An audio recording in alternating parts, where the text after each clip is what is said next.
Hello, everyone. It's Koopa Kast number 65. X marks the spot. I am your host, for now and always, Matt Paxton, the Multimedia Manager here at PNM and PureNintendo.com, your independent source for all things Nintendo. I am joined by three other panelists today. I am joined by Alex Schranke. Hey, everybody. And the dynamic duo, Justin and Caitlin Sharp. Hey, everyone.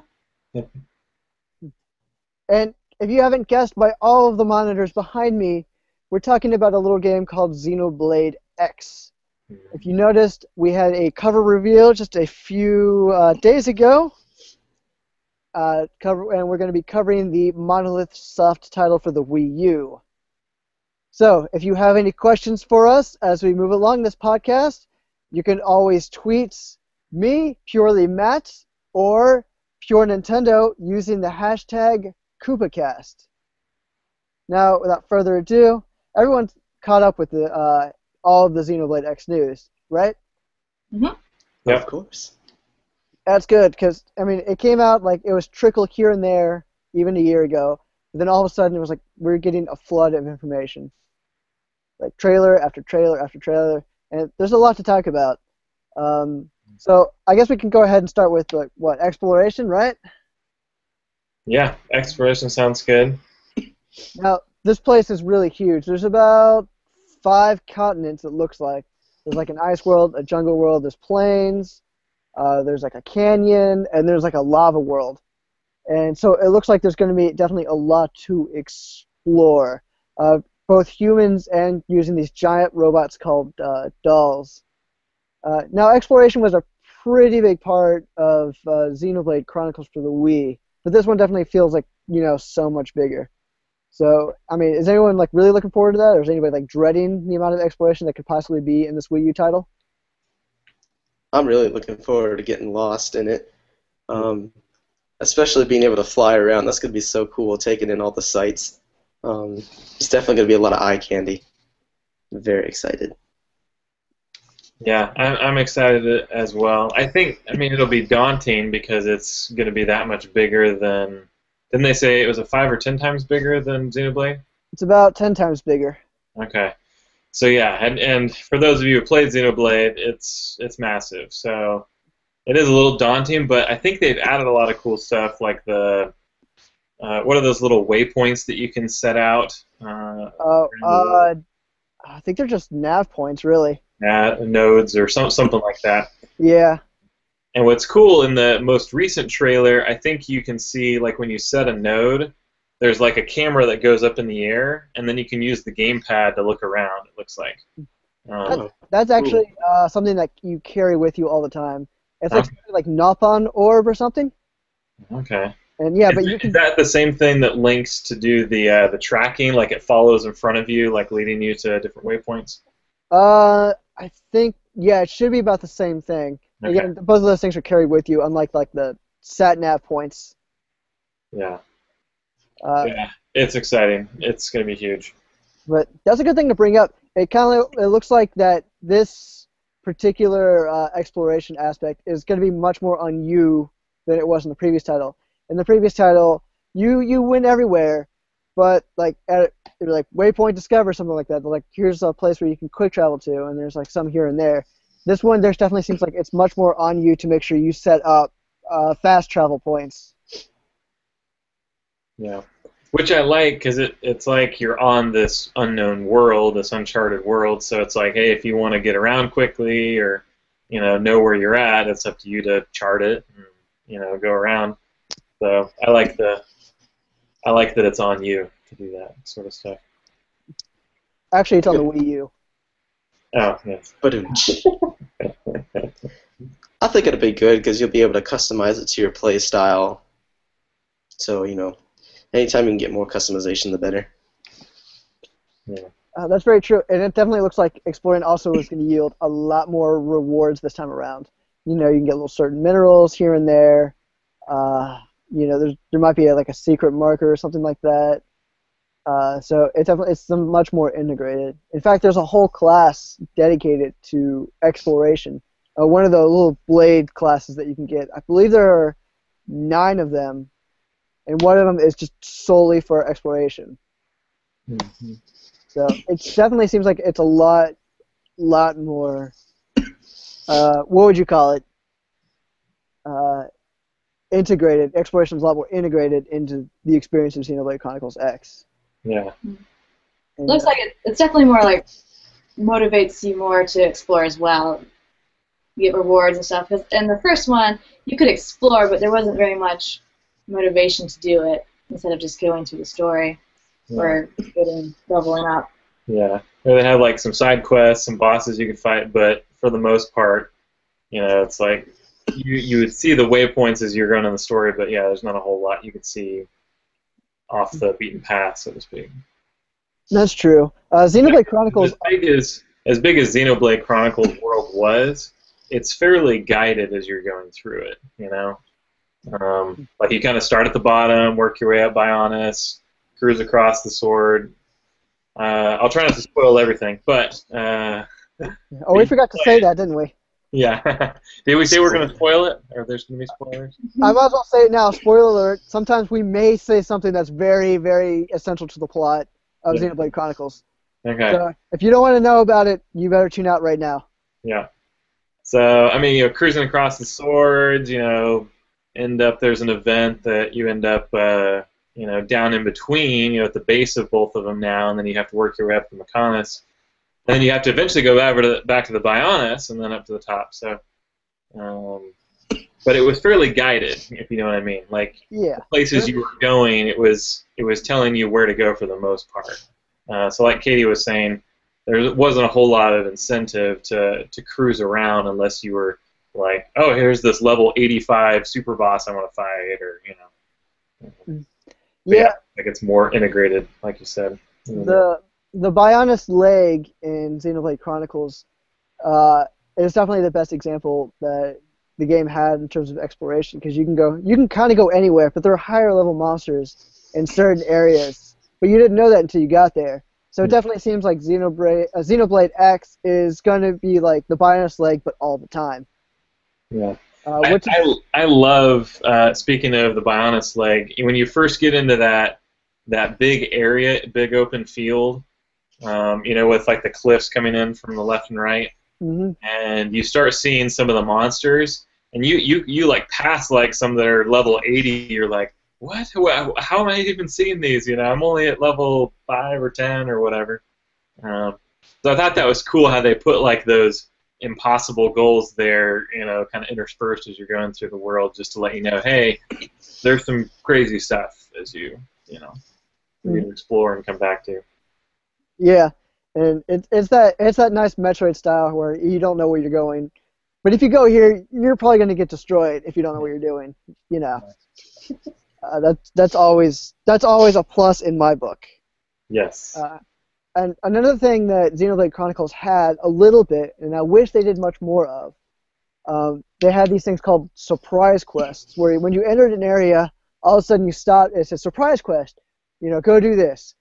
They had a couple in the Bionis leg where you had to protect somebody from like these Volifs. And then they had the most in Sword Valley where you had to take out these little Mechon like commanders or whatever. Like you'd enter the area and it goes, surprise quest, there's this guy right in the area. Really help the war effort if you killed him.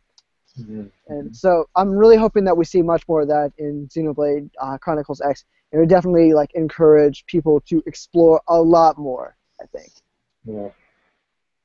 And just talking about the scope of the game, exploration-wise, what was it? I mean, I probably spent 70 hours going through just like the main storyline in Xenoblade Chronicles, not really even straying far from the path. I mean, you could easily spend 100 hours just going through the main plot in Xenoblade Chronicles. But with the sequel, what was it they were saying? Was it 300 hours? Right. The director, Takahashi, said one of his files is over 300 hours of gameplay. Yeah, which is just nuts. I mean, like, I wonder how much of that is, just like exploration. Is that, storyline plus some of the online, co-op missions, or it's just mind-boggling. I mean, It's probably everything. I mean, I've spent over almost 200 hours in Xenoblade Chronicles, and I haven't 100% of that game at all, not even close. Yeah.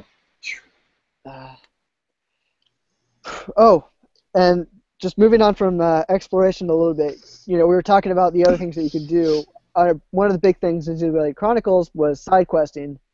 In the basic levels of side questing were like, go kill 5 monsters or go collect, 5 Bang Star Wings or whatever. But then it just kind of got deeper and deeper into that, like, oh, we need this, for this specific purpose. And there's like a little mini storyline for each of them. And that kind of like encourages the player to, get involved and just go side questing a lot more. It definitely seems, I mean, they haven't really talked about too much in Xenoblade Chronicles X, but it definitely seems like that's going to be back, but in full force. The main hub area, New LA or Neo LA, I don't know how they're going to translate it over here. It seems much, much bigger than any of the towns. It's probably like bigger than all the, I don't know, what would you call it, all the towns in Xenoblade Chronicles combined. Probably. I mean, it almost seemed like, what's the city that Melia was from? Alchemoth? Yeah, it seemed like that in scale, but even in Alchemo, you didn't get to explore much of it. It was pretty, you kind of had the palace, and there's one little arm that you go up, but yeah, there's like the lower level, the upper level, and then there's the corridor into the palace, and then the 2 branching paths. So it looked big, but it really wasn't as, there wasn't much to do there, I guess. Right, it wasn't filled. But it definitely had like some of my favorite side quests anyway, because there was like a couple like, oh, we're researching these ruins, and that'll help us explain the past of the Bionis. I'm like, oh, right, cool, more story, let's do this.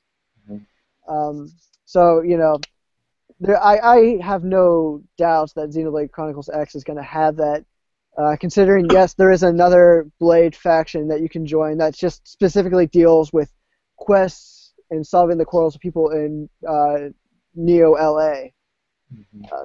And of course the affection chart is back as well, which is, if you played Xenoblade Chronicles, you know what I'm talking about. For those of you who don't, there's like a web of people that you meet, and it describes the real relationships. So like, here's 2 brothers, and they hate each other, but then there's this old woman, and she only loves one of her kids, but hates the other kid.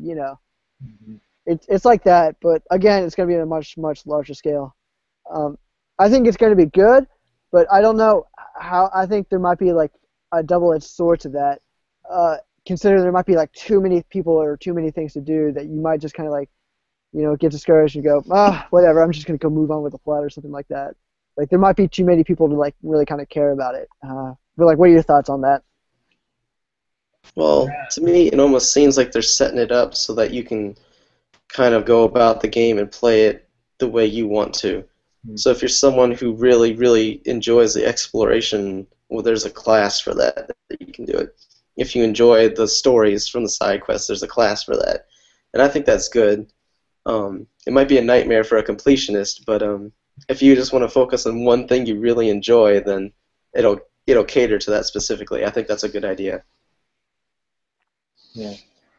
The affinity system, I admit I didn't do a whole lot of them in Xenoblade Chronicles. Like, when there was some sort of like meetup point, I'd be like, yeah, sure, let's go ahead and do that, because you'd have some fun dialogue between the characters.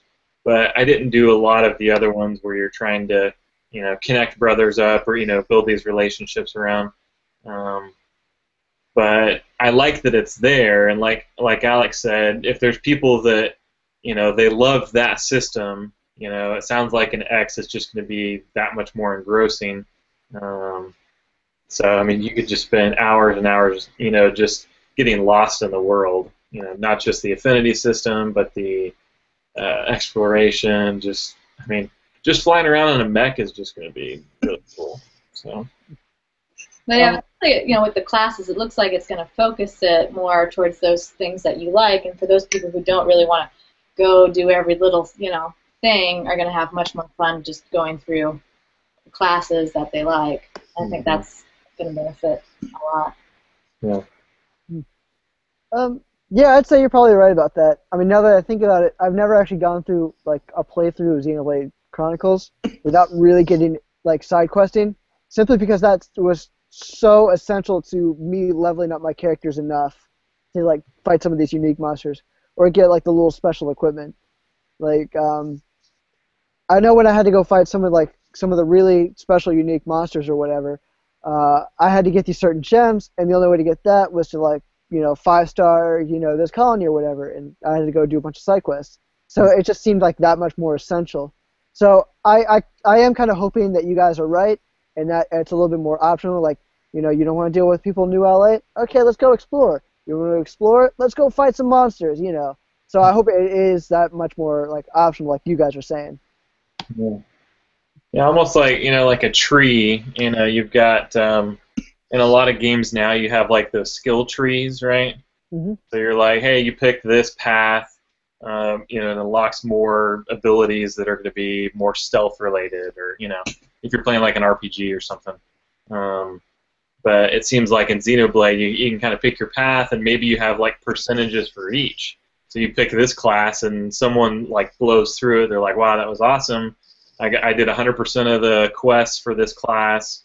Maybe I'll go try some of the other ones." So maybe you can, like you said, hopefully it's optional to where you could play through and enjoy the game, maybe in 1 or 2 classes, kind of swapping around, and then still be able to go back and have almost like a whole new experience to the game, playing with a different class.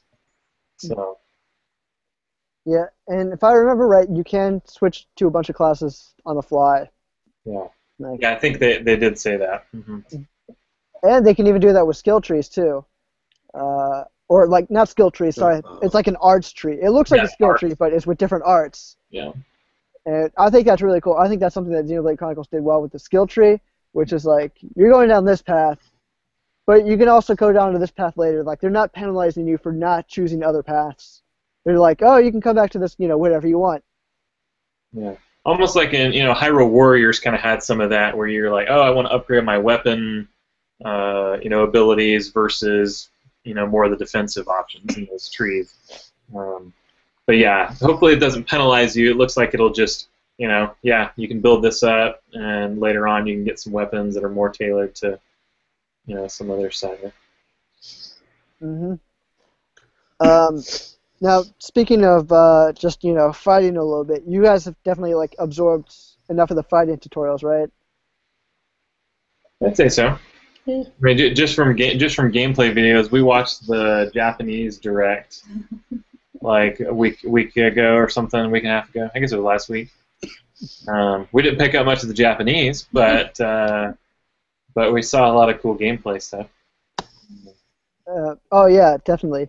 One of the biggest changes here is you get both ranged and melee attacking arts and automatic attacks, which really interestingly changes it up. And again, kind of goes along with their theme of you can choose whatever you want, but we're not going to penalize you for not choosing the other thing. So you're getting both, like I said, you're getting both ranged and melee, and you just switch on the fly back and forth depending on your range. Well, I did notice that even in the overview trailer this morning, it showed your main avatar guy, and he was attacking like this bull type monster, and he was shooting it at first, and then like he comes up to it, he hits it with his sword or whatever, and then he backs up again and he starts shooting again. So yeah, I like that seamless transition. I wasn't paying enough attention to see if the bull did the bull still do damage even when he was far away, like even if his attacks weren't hitting him, or was it more likely for the bull to miss him or something if he's doing more long range attacks? Let's see. I think it was that you don't get attacked if they don't have a long range attack, then they're not going to long range attack you. But okay. I mean, I guarantee that there's going to be like a lot of the later monsters, especially the mid levels. They're going to have like both ranged and close up attacks. Yeah. Even if they don't look like it, like if you've all seen the trailer, you've seen that one where even though they're running away from this giant monster, he manages to pick up a boulder and hurl it like 100 feet just to take you out. Yeah. And did you see some of the crazy monsters they showed off? They were like those 2 lava giants. Oh yeah, when you were fighting in the dome. Yeah. I think they're in the dolls. They were kind of flying around, but I mean, they were probably. I mean, to scale, it would probably be like 300 feet tall or more. I would say, just like these massive lava golem things. Yeah, and that's another thing we needed to talk about was the dolls and how everything seems to be integrated for both humans and dolls, even the monsters. Um, you can fight on foot, and you can have your buddies fight on dolls, but you can still get like little defense bonuses, like, or at least that was the example that was shown to us. Was they're all in dolls, and you get like a 20, 40, 60% defense bonus just from them being in the dolls. Uh, which I thought was definitely a great integration. Like, if you don't want to fight in them, but you don't want to feel left out, you still got that. It doesn't feel like you're like the vulnerable one, like you're the piece of tissue paper and all this. Yeah, you brought a knife to a gunfight or something. Or a knife to a giant robot fight or something. Yeah. Yeah, exactly. It just seems like there's going to be a lot of different strategies implemented in this, so there won't be just like one. Okay, this is the ultimate strategy to defeat this monster. I like the idea that there's probably going to be multiple ways to go about tackling a monster. Yeah. So it's all about finding what works with you. Mm-hmm. That was definitely one of the things in Xenoblade Chronicles, which I'm glad they're following through with Xenoblade Chronicles X. It's just all the different ways, all the different strategies you can come up with. And I guarantee there will be a lot of strategies. If you guys look on YouTube right now and just see like people defeating like some of these monsters, they're at like level 20 and the monster's at level 90 or whatever, and they're just still killing it somehow. Yeah. It also looks like the dolls are customizable too, so it looks like they have different weapons and range as well. Mm-hmm. Yeah. I like the 6. What was the one that like came over the back and had like 6 lasers or something? Oh right, the special weapon where you can find blueprints for and just kind of assemble it on your own. Yeah. And it looks. I hope there's just a lot of different weapons that you can build or customize or craft. And I absolutely love when we were watching the video and they showed that you can change the color of the dolls. I was like, that's amazing. Because like you could change like different colors on different pieces of it. Like you could change like the guns or like the accent color to something different. Like. Oh, that's just going to be awesome. It's going to be like Mobile Suit Gundam, except you get to build your own personal mech. It's going to be amazing. Yeah. I know, it's like who doesn't want to build like a giant customized mech robot thing? I mean, that's just awesome. I don't want to meet that person who doesn't want to do that. I'm sorry. Yeah. I don't want to think they exist somewhere. I do hope, though, they do come out with another trailer for the dolls. Because while we saw there was a lot of customization, in terms of like what the doll can look like, what kind of model you can get, like an agility model, a defensive model, or like a balanced model, I guess.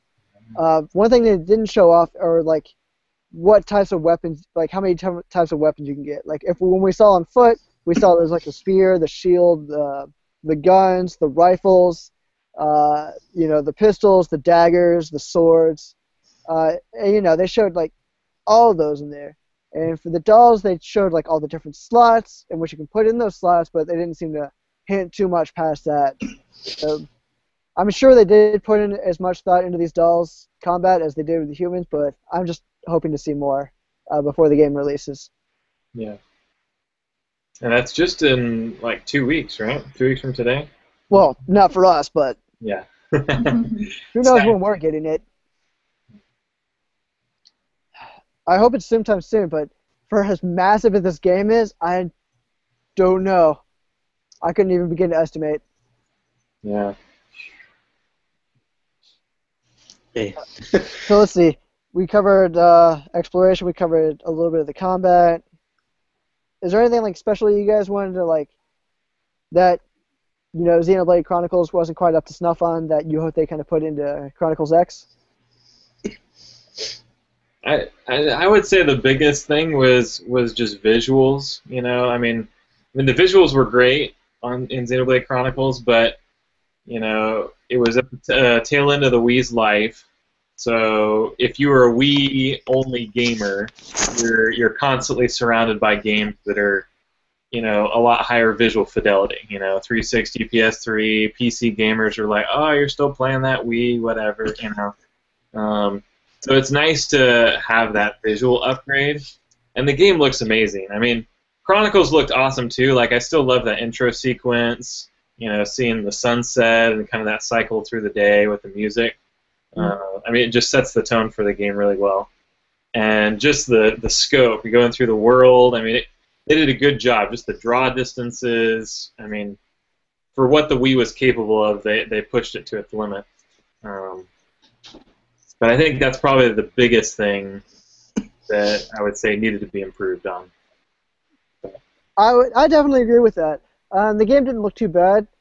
The cutscenes look good, but then there's like certain nuances, like I guess a bit of a spoiler, half spoiler. I'll try to tone it down. But there's a scene where Melia, she starts crying, but the only reason you know that is because the captions will tell you, and then she's making crying noises, I guess. But when they close up on her face, it's just a static face. There's no tears or anything like that. And that kind of definitely disconnected me from the experience. It's yeah, I guess I know she's crying, but I guess I couldn't render tears or whatever. Yeah. Yeah, it's like you're trying to create this emotional moment, and it can sometimes take you out of it. I don't know. I'm trying to think of other things. An interesting thing, I forgot to touch on it when we were talking about the combat, but to get time to go ahead and revisit it. There's not going to be a dedicated healer in Xenoblade. You can heal, but that's usually through buffs or through burst affinity. They call it soul voice in this new game, but it's basically burst affinity, and that's how you heal. So that'll be interesting. I don't think it's a bad thing necessarily.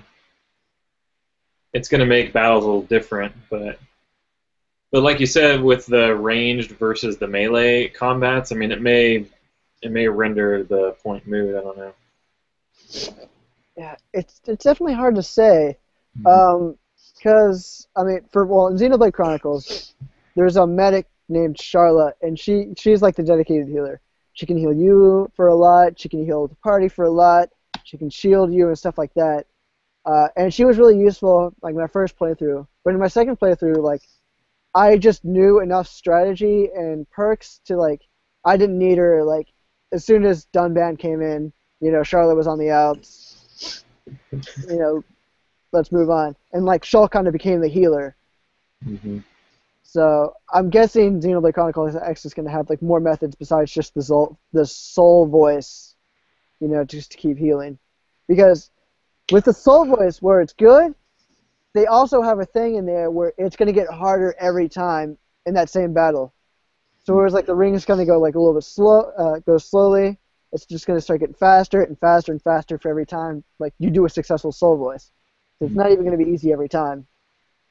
Yeah, I like that they're mixing it up. I mean, it seemed like in Xenoblade Chronicles, it would still mix it up sometimes, right? It would speed up or slow down, I think. Or was it always the same? Maybe it was just frame rate. I don't know. Sometimes it would speed up. It speeds up after every successful chain link. I know that much. Yeah. If it does slow down, sometimes it is frame rate because it's thrown my timing off sometimes. Yeah. Yeah, because occasionally it was a frame rate, some sort of glitch like that. But yeah, now that I think about it, those chain attacks would mix it up a little bit more. But, now, another question I had, and it just kind of occurred to me, Xenoblade Chronicles, it was kind of sort of friendly to a casual gamer. I don't know how to explain that. But I remember my first time picking up Xenoblade Chronicles, I had to have my friend kind of explain to me all these stats, because there's talking about buffs or debuffs, and there's there's a bunch of stats I've ever seen. I usually see when an RPG or a JRPG, it's strength, agility, defense, magic defense, and you're good to go. And this one's got a lot more, and I had to read up on things like drawing aggro and aggro rings and stuff, and figure out how that works. And when I figured it out, it was a lot more enjoyable. But I'm wondering, from what I've seen of Xenoblade Chronicles X, if this is going to be even less friendly than Xenoblade Chronicles was. That's possible. It feels like it's going to be. Yeah, it feels pretty in depth, but I mean, like some of the stuff, they really introduce it well, even in Xenoblade Chronicles. Like I can remember in the beginning, I never played a lot of the RPGs, where you had aggro. Like I never really got into WoW or some of those that like aggro was really big. Like you needed to really study up on the aggro rings if you were going to some 40-man raid or something like that. And you needed some guy to tank, or you got your healers, all this stuff.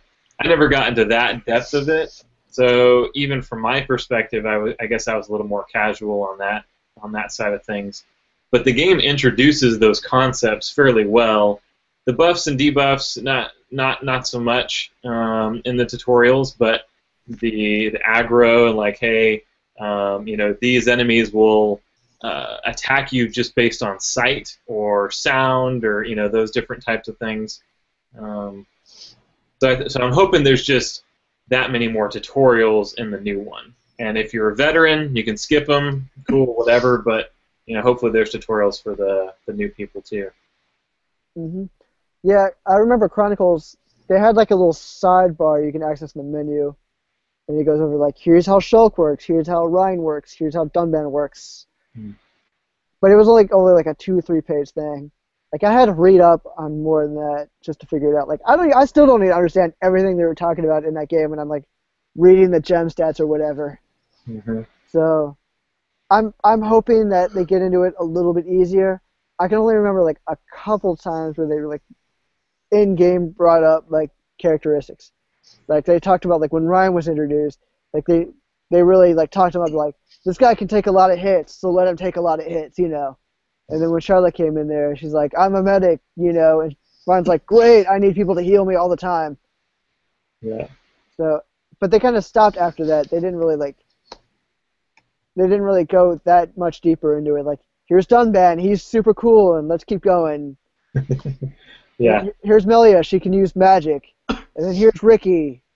Yeah. All right, here's Akamoth, Yeah. Here's Ricky. He's just here for comedic effect. Yeah, they didn't really explain Ricky at all. Yeah. Which, that's actually another shortcoming, I guess, in terms of, being able to explain, like, a character's capabilities. Because at least with the other ones, you saw what they can do. You played as Dunban, so you kind of know what he's capable of. You saw Melly use, like, Mind Blast, so you know she does, like, ether stuff. But when Ricky, he just kind of shows up, and then he's kind of there, and you kind of have to play with him to know, like, oh, he inflicts a lot of status effects, and he helps your party out. He's kind of like a secondary healer, and he can fill up your party gauge. Like, there's no way I would know that unless I played as him. Yeah. Actually, there's no way I'd know that unless, like, Tristan convinced me that I should play as Ricky. Yeah, I actually remember using Ricky for some boss because he had those status effects. And so I think I was using poison or something like that, just because it would constantly get those, get the HP down. And he still had some decent attacks, and he ended up working out more effective than at least the method I was using with Ryan or Dumban in there. So I pretty much always had Shulk though. Like Shulk was my main go-to. Oh yeah, because of that Monado.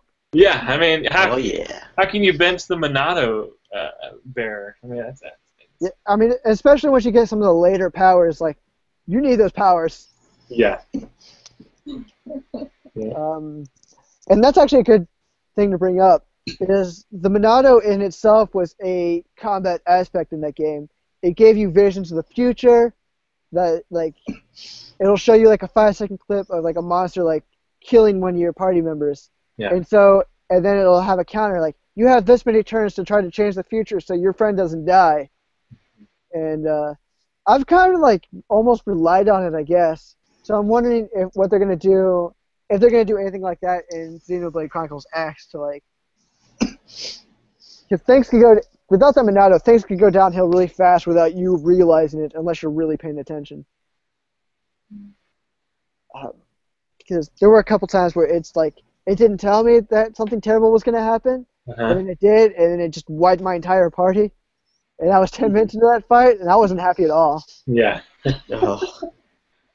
So. Was that the fight inside the heart of the Bionis? Can't explain it right now. Okay. But that's the thing. Xenoblade Chronicles X, it was a great battle system, but if things started going downhill, you have to make sure you're on top of that, because it can go downhill fast, and if you don't catch it in time, you're already done, and there's nothing you can do about it. And so I'm really hoping there's like a tell or something like that, like, oh, he's going to do a big attack, everybody get some kind of defensive power or whatever. Yeah. So that's something I'm hoping it happens in Xenoblade Chronicles X. What about the online aspect? Oh, we haven't talked about the online. Alex and I were just talking about that for like 10 minutes before the Koopa Kast. So I must have got it all out. So yes, there are going to be some online aspects. We finally got a little bit more clarification of what they meant by 32 online play, in which here you can get a squad of people. And you can kind of go for similar goals, like you have to kill X many monsters or collect some items, and that kind of like, raises your like rank or whatever. And it's a good communication system. In Xenoblade Chronicles, they're like, you get little collectibles throughout the world, like a black liver bean or something like that. And some of them are super rare. If you don't know where to go, you'll never get them. And so the squad system kind of alleviates that, where if you find like a super rare material, you post a marker and you write the comment, hey, if you need this, you can find it here. And, other people are like, great, I'll go pick it up. And they did, and everybody's happy. And you can do like little trades. You can put up items up, and if two people pick it up, there's like a little lottery of who wants it. But that's just the 32 squad member play. Oh, and one more thing, of course, I forgot to mention the most important thing of all, which is the more you do these little squad quests, you unlock more exclusive squad quests, which are like defeat these giant, they call them world monsters. So they're like unique monsters, but super tough. They're like the super bosses, basically, of Xenoblade Chronicles X. Nice. Now, there's no word on whether or not these super bosses are only through these like squad fights, or if you can get them through, playing by yourself. So what are your thoughts on these squad super bosses or whatever, even the squad system? I like it how it's going for kind of like a Monster Hunter vibe. It seems like it's more cooperative than it is, doll against dolls. What I initially was thinking, oh, that's probably what it's going to be. Like, you'll build your own custom mech and have them battle each other. So I like the idea of working together. It's not done enough in online play. Yeah. Yeah, co-op play is big. Like, I mean, when you get together with friends, it's fun to do some competitive stuff like Smash Brothers or Mario Kart, or it's competitive, but it's still fun. Where even if you're losing, you're still having fun. Whereas if you're doing like competitive, like first-person shooter or something like that, it gets frustrating if you're losing a lot. So it's nice when you're playing with a group of friends and you're playing together. Like hey. Circle around the boss and get him on the backside. Your weapon does better, on that side, and could potentially. What are the things in Xenoblade Chronicles where it could like topple? You had topple effects, or break and topple, right? Yeah, break, topple, and then there's also daze. Yeah, and daze. So I don't know, just working together and doing that. Did they mention like voice chat at all? I don't. See, I was waiting till you finished to bring that up. Nobody's mentioned voice chat yet. Yeah. And you think it'd be common sense, but we also thought it was common sense when it comes to Splatoon. Yet that won't have voice chat at all. Yeah. So there's no word if we're going to see a voice chat on here at all. Hmm. And that's another thing you talked about, which was we're talking about these world bosses and these squads and like borrowing party members and stuff like that. But at no point has anybody actually said, everybody has to be online at the same time. I don't know. To me in the beginning it sounded like with Hyrule Warriors you can help like somebody who just has a profile on there, but really the AI takes control of the character. So I'm not actually sure how all that's going to work, and I hope they qualify it in the later thing. I do hope it's going to be like a live player experience, because they really seem to be like it seems like they want that. Yeah.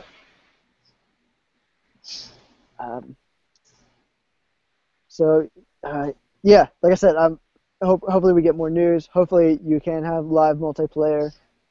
That it seems to be hinting that way, but I can very well see it go like another way. Yeah.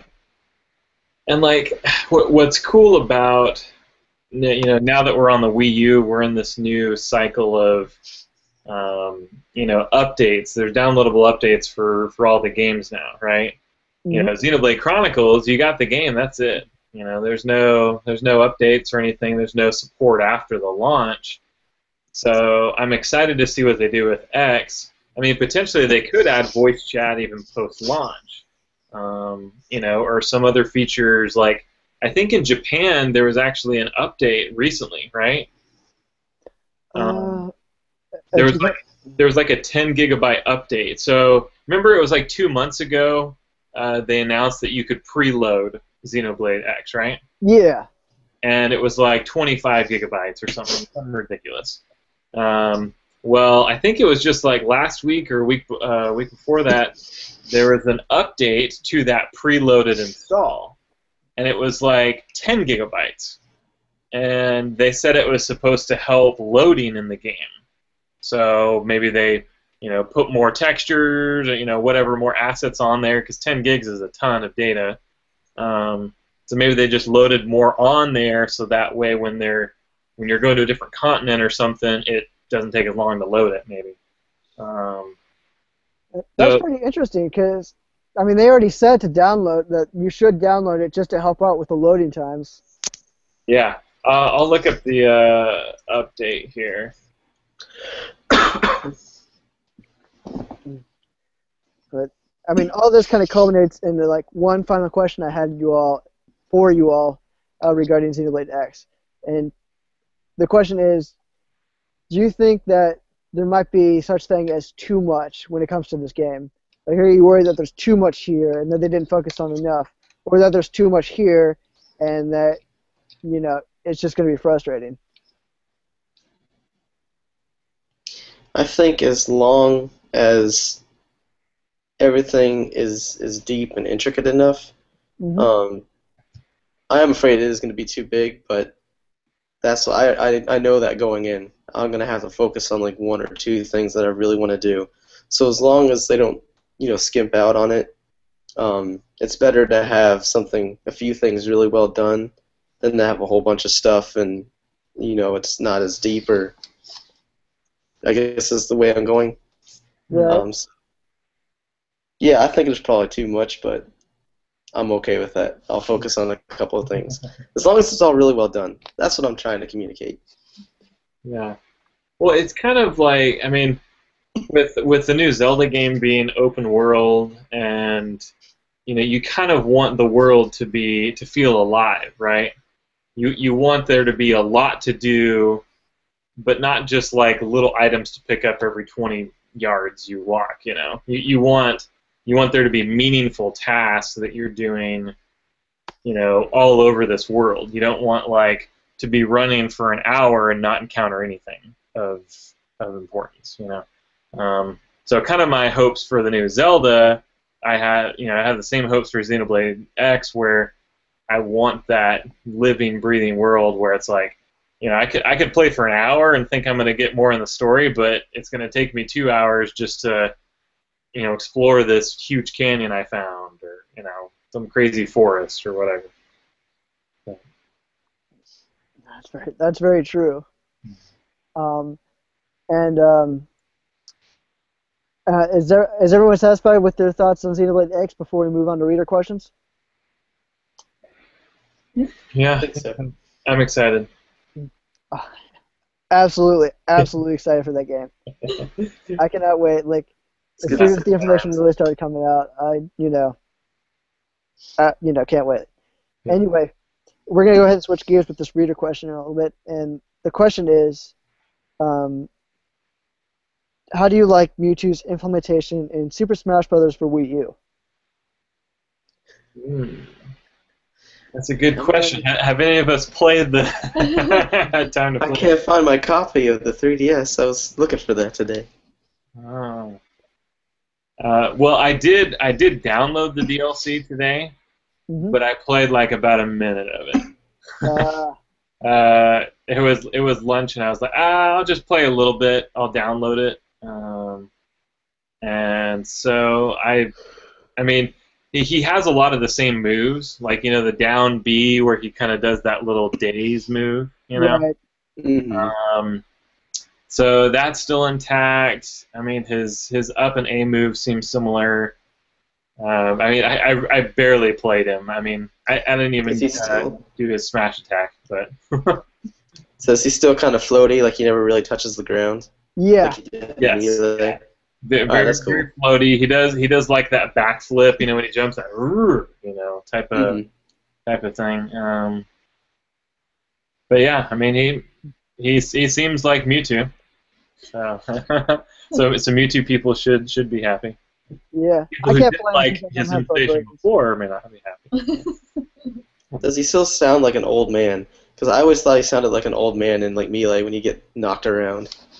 Yeah. I don't know. I can't remember. He seems mostly silent this time, from what the footage I've seen, the very few footage I've seen. Mm-hmm. I don't I gotta know. find the game and download it because that's gonna bother me now. I know it's like the weirdest thing, but he totally sounded like an old dude in Melee when he got sent flying out of the stage. Yeah, right. It was just a whoa. Yeah. And speaking of Mewtwo, we are going to give away a code during this show right here. Ooh. Ooh. Surprise update, even for me. Yeah. So, here's the code, everybody. A 0 8 1 1 Y 3 0 S H 4 5 J 6 X. And that code will get you Mewtwo for the 3DS. Ooh. Oh, man. Better hop on it, folks. That's pretty sweet. I'll give that code to you one more time. A 0 8 1 1 Y 3 0 S H 4 5 J 6 X. And there you have it. Get on it, people. Exactly. And then you can tell us your thoughts on how Mewtwo handles and the newest Smash Brothers. And if he sounds like an old man or not. I gotta know, guys. I think he may. Justin, are you downloading the code? That's for readers. No, I'm tweeting it out to let people know. Okay. Sam Purely Matt just gave out a code on our Koopa Kast for Mewtwo on 3DS. I would too, but my phone's so far away. Sorry, guys. Oh, well. Anyway, with that bit of news, we're going to go ahead and wrap up this Koopa Kast. I want to thank, once again, all of our readers and listeners for reading and listening to yet another Koopa Kast. I'd like to thank our panelists, Alex, Justin, and Caitlin, for joining us. It's always fun. Yeah. And if you'd like to watch more Koopa Kast episodes, you can go to purenintendo.com/KoopaKast. If you'd like to talk to us, we always like interacting with our fans. We each have Twitter handles. You can see it below on each of our screens, or you can go to the staff page at purenintendo.com. If you have any other questions for us regarding the Koopa Kast, any reader mail questions, you could always email us at podcast@purenintendo.com.